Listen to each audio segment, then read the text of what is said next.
हाँ जी, नमस्कार, खम्मा गणी, जय श्री राम, राधे राधे सभी को नमस्कार। कैसे हो आप सभी? एक बार फिर से आप सभी का स्वागत है पढ़ाई की पाठशाला के इस यूट्यूब चैनल पर।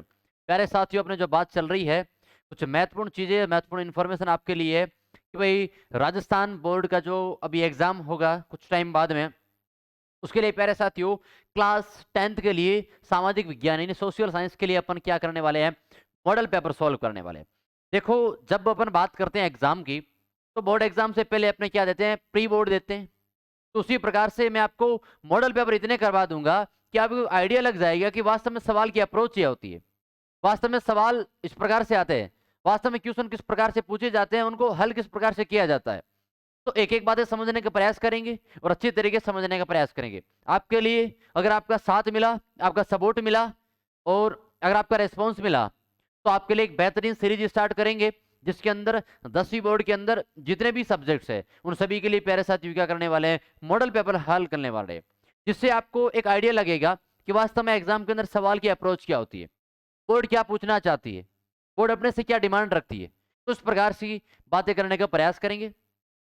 सबसे पहली बात देखो, ऐसा ही आएगा बोर्ड का पेपर, यानी कि मॉडल पेपर है। अपने एक मॉडल पेपर के प्रारूप से समझने का प्रयास करेंगे। सबसे पहली बात हमारे सामने क्या रहती है, देखो, सबसे पहली बात इस प्रकार से रहती है कि ये जो पेपर है वो किस प्रकार से पूछा जाता है।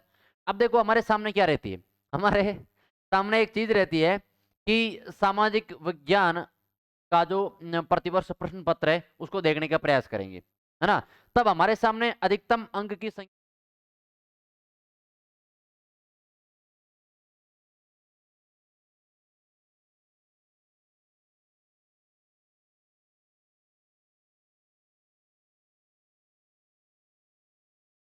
कितने आएँगे? 80 नंबरों का पेपर आता है।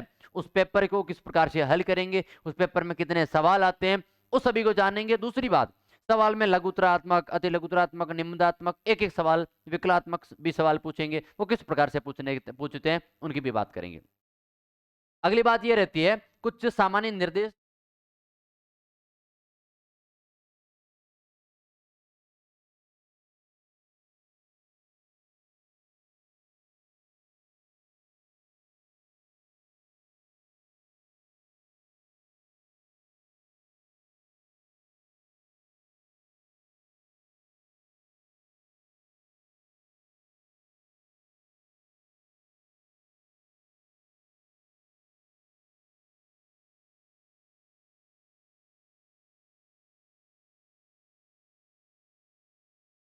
सामाजिक विज्ञान बनती है।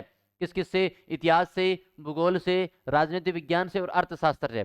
सभी के मिला के जो पेपर आता है वो होता है राजनीतिक विज्ञान, सोशल साइंस। सोशल साइंस, सामाजिक विज्ञान। फिर प्रत्येक खंड 20 अंक का होता है, 20, 40, 60 और 80। इसमें बहुविकल्पीय प्रश्न, एमसीक्यू, अति लघु उत्तरीय, फिर लघु उत्तरीय और दीर्घ उत्तरीय और केस उत्तरीय, यानी कि 4-5 प्रकार के सवाल पूछे जाते हैं कि सवालों की अप्रोच क्या रहती है। सबसे पहले विकल्प, छोटा, वन लाइनर, फिर कह सकते हैं 5 से 7 लाइन, फिर 15-20 लाइन, फिर एक बड़ा सवाल, निबंधात्मक सवाल पूछा जा सकता है। अगली बात करते हैं कि जैसे अति जो लघु उत्तरीय सवाल है वो 2 अंक के है ना, और प्रत्येक प्रश्न का उत्तर 40 शब्दों के अंदर होना, 40 शब्दों से अधिक नहीं होना चाहिए, यानी कि 4 लाइन से कम, 4 लाइन से कम, ये ध्यान रखना। अपन नोट करके एक चीज लिख दो यहीं पे, नोट करके एक चीज यहीं पे लिख दो कि एक लाइन बराबर 10 शब्द माने जाते हैं। एक लाइन बराबर 10 शब्द, बोर्ड 10 शब्द मानती है एक लाइन के अंदर, है ना, बोर्ड 10 शब्द मानती है एक लाइन में। फिर लघु उत्तरीय जो प्रश्न है उसके अंदर प्रत्येक 3 अंक है और इसकी उत्तर सीमा होती है 60 शब्दों से अधिक नहीं होनी चाहिए, यानी कि उसके अंदर क्या होना चाहिए, 6 लाइन से कम होना चाहिए, 6 लाइन से कम का होना चाहिए। ठीक है। फिर दीर्घ उत्तरीय के अंदर 5 अंक के सवाल होते हैं और 120 शब्द, यानी कि अपन कह सकते हैं 12-13 लाइन से कम, 12-13 लाइन से कम होना चाहिए। लेकिन 12-13 लाइन से कम होना चाहिए, इसका मतलब ये नहीं कि अपन 3 लाइन लिख दें, नहीं। 12-13 का मतलब होता है समथिंग 7, 8, 9, 10, 11, 12, इतने तक, इतने तक होना चाहिए। कम से कम 8-9 लाइन तो होनी ही चाहिए। आगे बात समझ में? फिर केस आधारित जो है उसके अंदर 3 उप प्रश्न है, जो प्रत्येक 4 अंक के, और प्रत्येक प्रश्न का जो उत्तर है वो 100 शब्दों से अधिक नहीं होना चाहिए। यानी अपन कह सकते हैं 100 शब्दों से, यानी कि अपन कह सकते हैं 10 लाइन हो सकती है। 10-12 लाइन होंगी इसकी भी। और फिर मानचित्र आधारित 5 अंक है जिसके 2 भाग होंगे, खंड के इतिहास खंड और खंड जिसके अंदर दूसरे के अंदर ज्योग्राफी आएगा। एक आएगा 3 अंक का और एक आएगा 2 अंक का, ओवरऑल 5 अंक का जो सवाल आएगा। आगे बात समझ में। फिर प्रश्न पत्र समग्र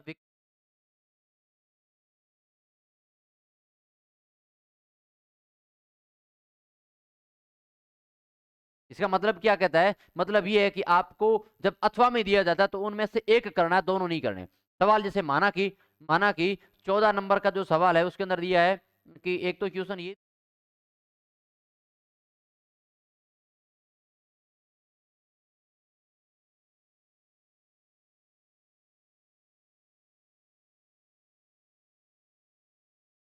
एक को हल करना है, दोनों को हल नहीं करना है। अपने को लगे कि मेरे को दोनों आ रहे फिर भी कोई इश्यू नहीं है, एक के ही नंबर मिलेंगे, दोनों हल किए तो नंबर नहीं मिलेंगे, टाइम वेस्ट हो जाएगा। और सोशल साइंस हो गई, मैथ हो गई, इनके अंदर टाइम मैनेजमेंट सबसे बड़ी, हिंदी हो गई, इनके अंदर टाइम ही तो नहीं मिलता है। आगे बात समझ में। अगली बात इसके बाद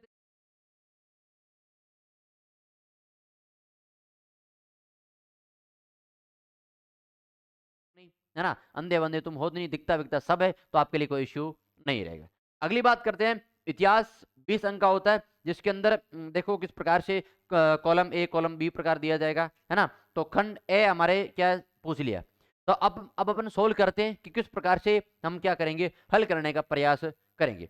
पहली बात यह है कि सही मिलान कीजिए। अब अपने को पूछ लिया है मिलान का, पहला सवाल मिलान का पूछ लिया, यानी विकल्प दिया है, विकलात्मक शब्द है कि भाई ऑप्शन ए बी सी और डी।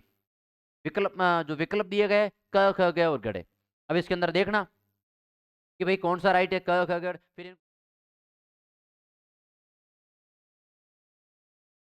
वो सवाल पूछ लिया कि किसी व्यक्ति की चित्र दिखा दिया और उस व्यक्ति को पूछते हैं कि वो व्यक्ति कौन सा है ना। ये सवाल एक कह सकते हैं कि जब मैं पढ़ता था ना तब नहीं पूछा जाता था, तब अपने को एक सवाल पूछा जाता था कि भाई विकल्प से पूछ लिया जाता, बट इस प्रकार का नहीं है ना। लेकिन अभी आपको किसी व्यक्ति का फोटो दे दिया, कुछ और सवाल पूछ लिया, जैसे सत्यार्थ प्रकाश के लेखक कौन है, स्वामी दयानंद सरस्वती, राजा राम मोहन राय, विवेकानंद, और एक आध और कोई नाम दे दिया, ठीक है। फिर इसके अंदर भी क्या है, ये भी विकल्प है। फिर नोट, निम्नलिखित प्रश्न केवल दृष्टिबाधित विद्यार्थियों के लिए प्रश्न संख्या 2 स्थान पर है, ये ध्यान रखना। ये केवल दृष्टिबाधिता के लिए, इसके ऊपर यूं हाथ हाथ रख लेंगे, है ना, देख लेंगे किस प्रकार का क्या फोटो है। आगे बात समझ। फिर क्वेश्चन नंबर 3 है, 19वीं सदी में यूरोप के हजारों लोग निम्नलिखित में से किस एक कारण से भागकर अमेरिका चले गए थे। सवाल क्या पूछ रहा है, सवाल ये पूछ रहा है कि 19वीं शताब्दी के अंदर जब यूरोप के हजारों लोग, निम्न में से कौन सा एक कारण था जो भाग के अमेरिका चले गए। जब यूरोप की क्रांति पढ़ते हैं मेरे भाई,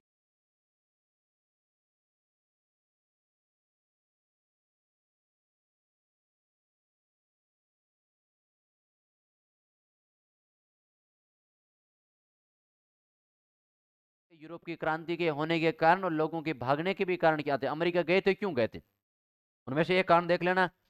लुई सेबेल्युस्टिन मर्सिन ने कहा था कि निरंकुशवादी शासकों ने अब तुम्हारे कांपने का वक्त आ गया है, और आभासी लेख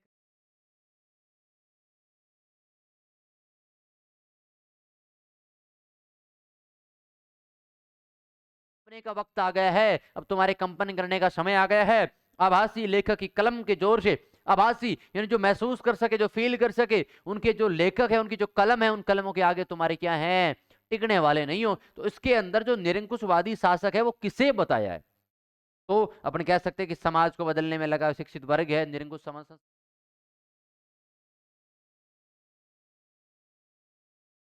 की चीजें रहती। आगे बात समझ में। फिर जब बात करते हैं जो इसके अंदर भी क्या है, ये भी विकल्प है, फिर ये भी विकल्प का सवाल है। जब बात करते हैं आगे की, तो सवाल इसके अंदर अथवा कह दिया। अब क्या है, अथवा पूछ लिया, अथवा में से जब भी आए तब क्या करना है, अथवा में से दोनों में से एक हल करना है, दोनों में से एक हल करना है, ठीक है। दोनों में से एक हल करना है, दोनों में से क्या करना है, एक हल करना है। फिर क्वेश्चन नंबर 6 कहता है कि भारत में राष्ट्रवाद की भावना विकसित करने में निम्न विभिन्न सांस्कृतिक प्रक्रियाओं ने महत्वपूर्ण भूमिका निभाई है, तो उपयुक्त उदाहरणों में से इस कथन की पुष्टि कीजिए। कथन की पुष्टि करना सामाजिक के अंदर यही पूछा जाता है बार बार के अंदर, क्या है, कथन की पुष्टि कीजिए, कथन की पुष्टि कीजिए। तो अपन कथन की पुष्टि करेंगे कि ये जो कथन है क्या वास्तव में सही है या फिर गलत है। ठीक है। तो ओवरऑल ज्यादा कुछ नहीं है, 5 से 6 लाइन होती है, हाईएस्ट 4 लाइन से अंदर अंदर का सवाल आंसर रहता है। फिर या अथवा आ गया तो इसके मन या तो ऊपर वाला करो या नीचे वाला करो। नीचे वाला पढ़ो कि भाई नमक मार्च उपनिवेशवाद के खिलाफ प्रतिरोध का एक प्रभावी साधन बन गया, उपयुक्त तर्कों के साथ कथन की पुष्टि कीजिए। फिर से कथन की पुष्टि का पूछ लिया, तो ओवरऑल अपने को ध्यान ये रखना है। तो मैं क्या कर रहा हूं, मैं आपको क्या दूंगा, मैं आपके लिए क्या करूंगा, मैं आपके लिए ये करूंगा कि सवालों को टैकल कैसे करें। कि आपको जब पृष्ठभूमि पूछ ली, आपको कह सकते हैं कि कथन की पुष्टि पूछ ली, आपको कारण पूछ ली, आपको टिप्पणी पूछ ली, आपको सार्थकता पूछ ली, आपको हल करने का पूछ लिया, आपको बाधिता पूछ लिया, आपको उल्लेख पूछ लिया, तो इन सवालों को हल कैसे करेंगे, इस शब्दों का अर्थ क्या होता है। और मैं आपको ये बताऊंगा कि वास्तव में सवाल किस प्रकार से बन सकते हैं, कौन से टॉपिक से, कौन से लेसन से, कौन से अध्याय से क्या सवाल बन सकते हैं, वो डायग्राम समझाऊंगा। अपने डायग्राम दिया होगा इंडेक्स के अंदर कि भैया बड़े सवाल इससे आएंगे, छोटे सवाल इससे आएंगे, छोटे सवाल बड़े सवाल बड़े सवाल। तो इसको समझेंगे, फिर अपने को जिस लेसन से छोटे बढ़ेंगे उसी से छोटे ही बनाएंगे, और जिस लेसन से बड़े बढ़ेंगे उससे बड़ा ही बनाएंगे। तो इस प्रकार से चीजें समझ सकते हैं कि वास्तव में सवाल बनने का तरीका क्या है, सवाल बनने का मॉडल क्या है। प्री बोर्ड या फिर मॉडल पेपर क्या होते हैं कि एग्जाम के जैसा हूबहू पेपर, इसमें से अब वो तो आपको रास्ता दिखाता है कि वास्तव में सवालों को हल कैसे करना है, लेकिन वास्तव में मैं आपको ये बताने का प्रयास करूंगा, मेरी टीम में आपको ये बताने का प्रयास करेगी कि वास्तव में सवाल का अप्रोच क्या होती है, चाहे साइंस का हो, है ना, चाहे एसएस का हो, चाहे मैथ का हो। तो जो जो आपके टॉपिक्स है, जो जो आपके सब्जेक्ट्स है, उसको बताने का प्रयास करेंगे। फिर सवाल पूछ लिया कि नीचे दिए गए अवतरण को पढ़िए और निम्नलिखित प्रश्नों के उत्तर दीजिए। तो ये जब इसके समाचार पत्र क्यों हैं, फिर उनके अपने को सवाल 81, 82, 83 उनके क्या देने, आंसर देने। फिर ओवरऑल यहाँ आपको दिए जाते हैं मार्क्स, इन्हीं मार्क्स के आधार पर क्या करने हैं, ध्यान ये रखना है। और लेकिन जब सवाल आपको उत्तर सीमा पूछ ले, नोट करके एक चीज लिख देना, नोट करके एक चीज लिख देना, जब प्रश्न में उत्तर सीमा दी गई है, जब प्रश्न में उत्तर सीमा दी गई है, सीमा दी गई है, तो उसका ध्यान रखना चाहिए। अब इसका मतलब ये कि माना कि सवाल है 3 नंबर का, सवाल है 3 नंबर का, अपन लिख रहे हैं 15 से 20 लाइन, 15 से 20 लाइन, भाई वो कोई काम की नहीं है, आपको 3 ही मार्क्स मिलेंगे। 15 से 20 लाइन लिख रहे हो आप, तो केवल 3 ही मार्क्स मिलेंगे। तो उससे अपना जो टाइम चला गया, और टाइम चला गया, अपने पीछे रह गए। क्योंकि एग्जाम के अंदर चाहे कोई भी एग्जाम हो, चाहे बोर्ड हो, चाहे नॉन बोर्ड हो, चाहे अपना गवर्नमेंट एग्जाम की तैयारी कर रहे हो, चाहे किसी भी प्रकार का एग्जाम हो, चाहे टेस्ट हो, उसके अंदर सबसे इंपॉर्टेंट रहता है time management and head writing. आपको क्या है, आपकी लेखनी अच्छी होनी चाहिए, आपकी लेखनी अच्छी होनी चाहिए। दूसरी बात, आपके अंदर क्या होना चाहिए, मात्रात्मक का ध्यान होना चाहिए, हिंदी का अच्छा खासा नॉलेज होना चाहिए। आप 10th के अंदर बोर्ड का एग्जाम दे रहे हो, हिंदी के अंदर अच्छा नॉलेज होना चाहिए। तो एक तो मात्रात्मक होगी, लेखनी होगी, तो इस प्रकार का क्या रखना है, कुछ चीजें ध्यान रखनी है।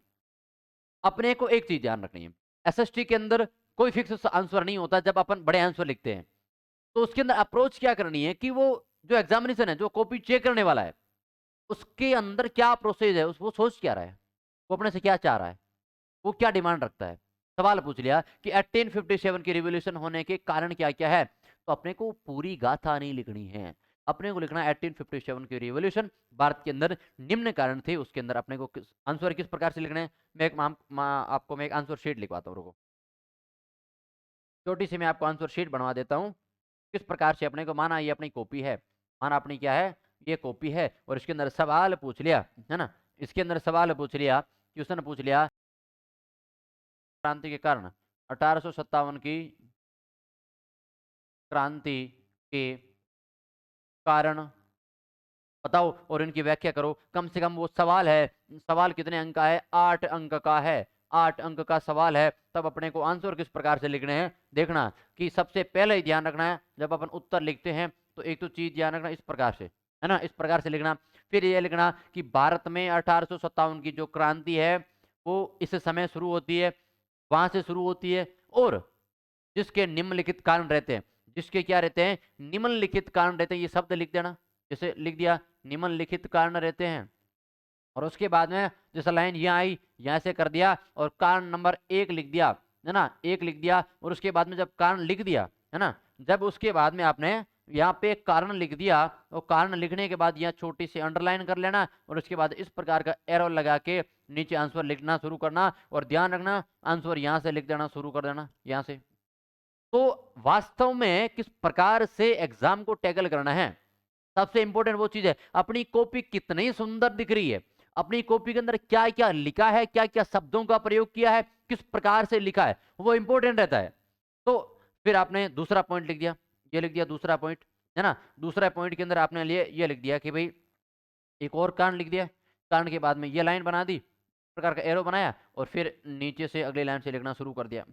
तो इस पेपर के जो चेक करने वाला है, जो एग्जामिनर है, वो ये सोचेगा वास्तव में बंदे ने क्या कारण लिखे हैं, किस प्रकार से उसको अच्छी तरीके से लिखा है। और दूसरी बात, आपकी वोकैबुलरी अच्छी होनी चाहिए, आपका शब्दकोश अच्छा होना चाहिए। जैसे माना कि युद्ध वर्ड है या फिर आक्रमण वर्ड है, तो हम कहोगे कि जैसे कि अपन आपके सवाल पूछ लिया जाता है कि भाई ओवरऑल महाराणा प्रताप और अकबर के बीच में युद्ध होता है ना, तब आप कहोगे महाराणा प्रताप और अकबर के बीच में क्या होती है, घमासान लड़ाई होती है ना, या फिर अंधाधुन लड़ाई होती है। एक तो शब्द होता है घमासान, एक होता है अंधाधुन। अंधाधुन कौन सी लड़ाई होती है ना। तो कहने का मतलब ये अपने को वर्डों का ध्यान रखना, शब्दों का ध्यान रखना, शब्दकोश इंपॉर्टेंट है, शब्दकोश बड़ा महत्वपूर्ण रहता है, और हिंदी के अंदर बहुत खास रहता है, एसएससी के अंदर बहुत खास रहता है, ये चीजें ध्यान रखना। तो ओवरऑल इस प्रकार की चीजें रहती है। फिर आपके सवाल पूछ लिया कि भाई मानचित्र कौशल आधारित, है ना, ये आपको मानचित्र दिया, उस स्थान का नाम लिखिए जहां से सविनय अवज्ञा आंदोलन का प्रारंभ होता है। जैसे माना कि आपको एक सवाल पूछ लिया, जैसे इसके स्थान पर मैं कैसे देता हूँ, है ना, इसके स्थान पर मैं एक सवाल दे देता हूँ कि उस स्थान का नाम लिखिए, उस स्थान का नाम लिखिए जहां से जहां से जलियांवाला बाग हत्याकांड शुरू होता है, जहां से जलियांवाला बाग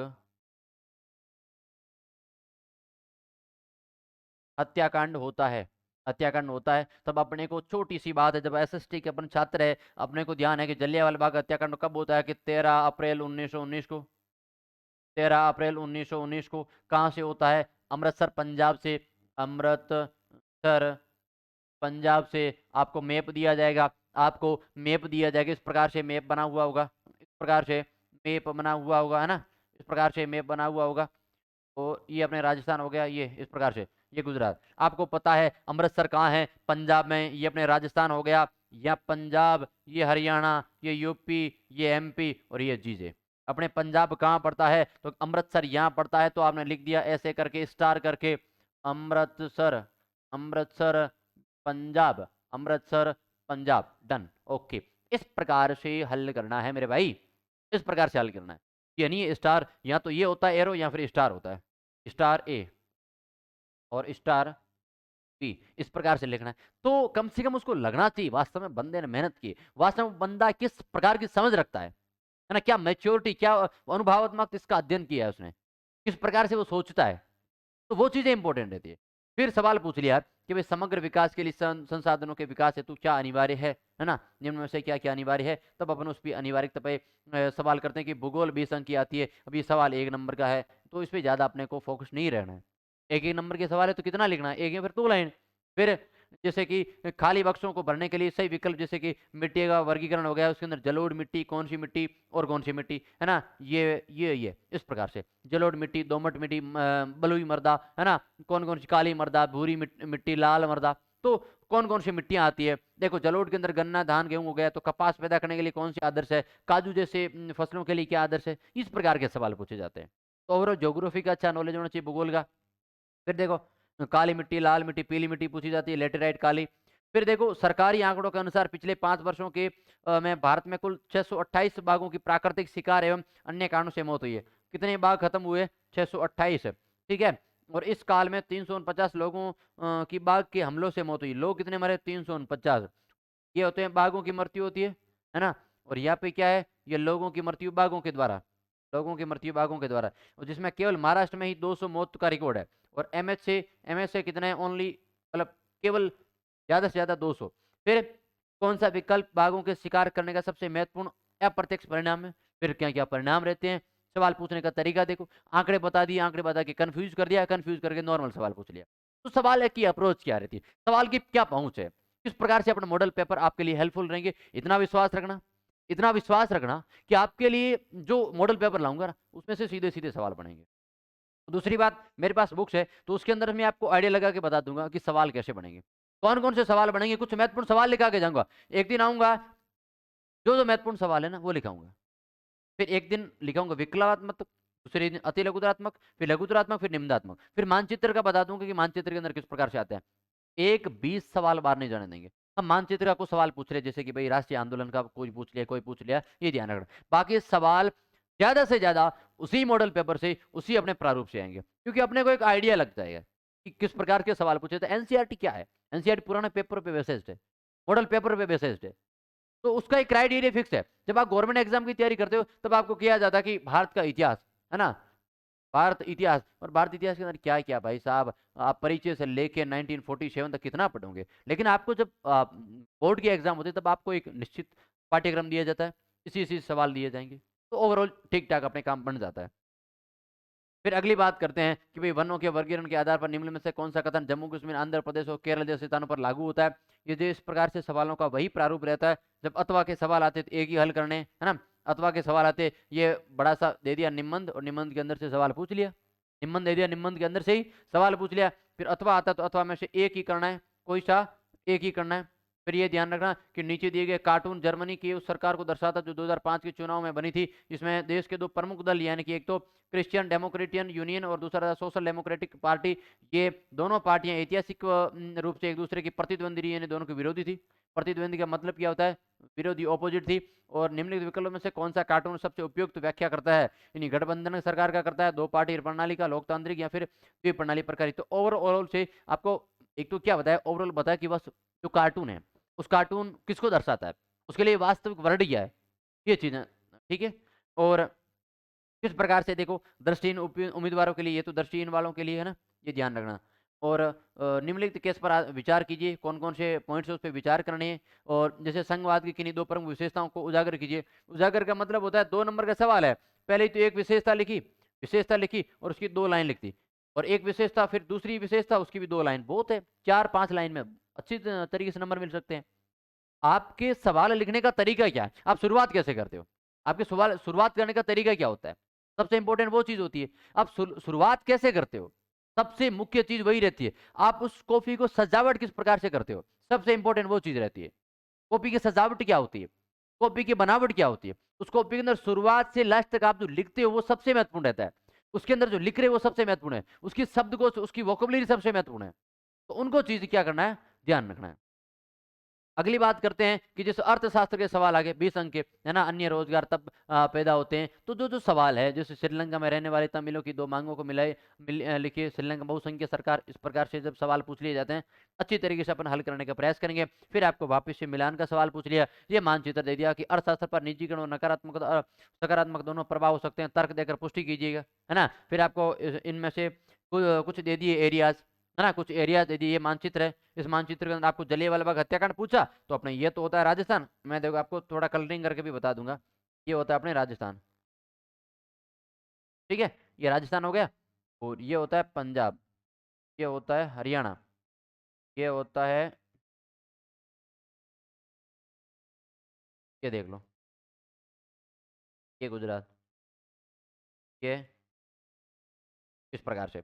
तो जब अपने को मैप का एक जनरल आइडिया रहता है कि भी आपको पता है जलियांवाला बाग हत्याकांड कहाँ होता है, अमृतसर पंजाब में, तो मैंने आपको क्या बताया, यहाँ लिख देना प्रकार से। यहाँ तो आप यहाँ करके लिख सकते हो स्टार करके, या फिर सीधा लिख सकते हो अमृतसर पंजाब, ए, अमृतसर पंजाब ए, है ना, और या फिर आप स्टार लिख के ए लिख दो, और या फिर अमृतसर पंजाब लिख दो। तो ओवरऑल इस प्रकार के सवाल पूछे जाते हैं। तो किस प्रकार से क्या क्या चीजें रहती है, क्या अप्रोच रहती है सवालों की, किस प्रकार से कॉपी को मैनेजमेंट करना चाहिए, है ना। हिस्ट्री मेरी सब्जेक्ट है तो मैं आपको अच्छी तरीके से बता सकता हूँ, पॉलिटी मेरी सब्जेक्ट है तो मैं आपको एक निश्चित एरिया बता सकता हूँ किस प्रकार से चीजें होती है, ठीक है। आगे बात समझ में, आगे आप सभी साथी कमेंट करके ये बताओगे कि आपके लिए जो सीरीज लाई जाए, है ना, वास्तव में किन किन सब्जेक्ट की लाई जाए, किन किन विषयों की लाई जाए और कब लाई जाए। आपका एग्जाम नजदीक है तो सभी साथी जितने से ज्यादा इस वीडियो को शेयर करेंगे और अच्छी तरीके से चीजें समझने का प्रयास करेंगे। प्यारे साथियों ध्यान रखना, ये सीरीज आपके लिए बेहतरीन साबित होगी, इतना विश्वास रखना,